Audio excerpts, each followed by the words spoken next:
ஒரு கோபமா ஒரு கேள்வி உங்கள்கிட்ட கேட்கலாமா? இல்ல உங்களை நம்பி ஒரு பெரிய டிராவல்ல ஒவ்வொரு கடைக்கோடியில் இருக்கிற மனுஷனும் எனக்கான அதிகாரத்தை இவன் பெற்று தருவான் அப்படின்னு உங்க பின்னாடி வந்து நிற்கிற போது, ஒருவேளை பாஜக பாமக கூட்டணிக்கு வந்தால் நான் கூட்டணியில் இருந்து வெளியேறி விடுவேன், எனக்கு தேர்தல் தேவையில்லை, எனக்கு அதிகாரம் தேவையில்லைன்னு எப்படி உங்களை நம்பி இருக்கிற லட்சக்கணக்கான நபர்களை எனக்கு அதிகாரம் வேண்டாம், தேர்தலில் நான் நிற்க மாட்டேன், இந்த தைரியம் உங்களுக்கு எங்கிருந்து வருகிறது? எனக்கு வேண்டும் அப்படின்னு நான் வந்து சொல்லலை, மக்களுக்கு வேண்டும். அதற்கு வந்து இந்த இயக்கம் தன்னை தயார்படுத்தி கொள்ள வேண்டும். அப்படி தயார்படுத்துகிற போதும் கொள்கையில் உறுதியாக நிற்க வேண்டும் என்பதுதான் அதனுடைய பொருள். நான் என்னை மையப்படுத்தி நான் பேசலை, என்னை மையப்படுத்தி பேசலை. ஆனால் கட்சி வந்து அதிகாரத்துக்கு போகணும், அதில் வந்து நாங்கள் வந்து உடன்படுறோம்.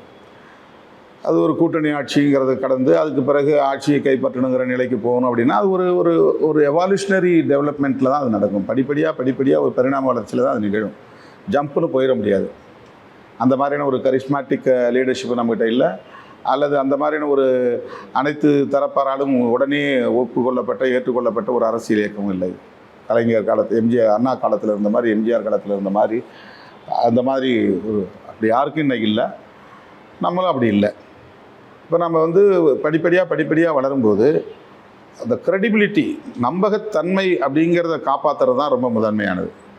ராஜதந்திரமாக வந்து டக்குன்னு நம்ம வந்து குறுக்கு வழியில் ஜம்பாய் வளர்ச்சி அடைஞ்சு ஒரு சாதனையை படைத்தோம் அப்படிங்கிறது முக்கியம் இல்லை.